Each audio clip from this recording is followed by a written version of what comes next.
ఇప్పుడు పోటులు తపాస్తాయి, కుమ్మరోడేమో మూర్తిని తయారు చేస్తాడు. ఏదైనా శారదదే కానీ, దుర్గదే కానీ, ఆంజనేయుది కానీ, రాముడిది కానీ, శివుడిది కానీ, ఇవన్నీ మూర్తులు తయారు చేస్తాడు కుమ్మరోడు కాదండి.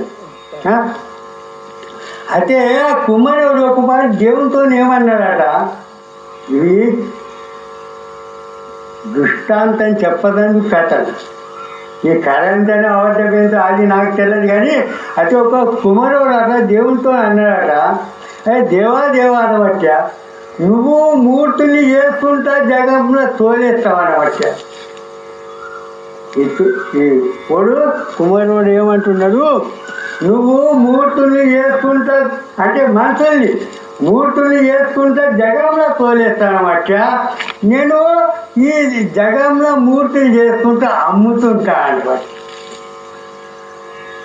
నువ్వేమో తోలేస్తున్నావు జగంలో, నేనేమో అమ్ముతున్నా జగంలో. నేను చేసినవి నువ్వు చేసినేమో తేలేస్తున్నావు, నేను చేసినేమో అమ్ముతున్నావు. మరి నువ్వు చేసిన మూర్తులు కామం, క్రోధం, లోభం, మోహం, దగడలు, తంటలు చేస్తున్నాయి. నువ్వు తోలేసిన మూర్తులు అలు ఇర్షణ, క్రోధాలు, కప్టాలు, ఒగోలి మీద జగడలు, తంటలు చేస్తున్నాయి. నేను చేసిన మూర్తి ఎంతో సన్మానం చేస్తున్నారు. అర్థమైంది? నేను చేసిన మూర్తిని ఎంతో సన్మానం చేస్తున్నారు, మీద ఆసనం మీద కుసన పెడుతున్నారు, పూజలు చేస్తున్నారు, దండాలు పెడుతున్నారు. నువ్వు తోలేసిన మూర్తిని ఓడు మొక్కుతాడు. అర్థమైందా? అంటే నువ్వు తోలేసిన మూర్తిని కానీ కూర్చున్నాయి కదా, ఆమె తోలేసింది కదా దేవుడు. మనం ఎట్లున్నాం?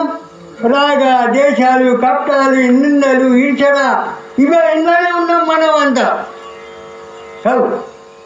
జగడలు, తంటలు, మోసాలు చేసుడు ఇళ్ళనే ఉన్నాం. మరి కుమారుడు చేసిన మూర్తి ఎంత మానం ఉన్నది. చేతులు చేస్తున్నారు, జగలు నడుతున్నాం, బాధ్యాలు చేస్తున్నాం, మొక్కుతున్నాం. నువ్వు ఎంత పిలిపించినాం మనము. అరే నిజమైన దేవుడు మనం చేసేది ఆంటి కదలేదు.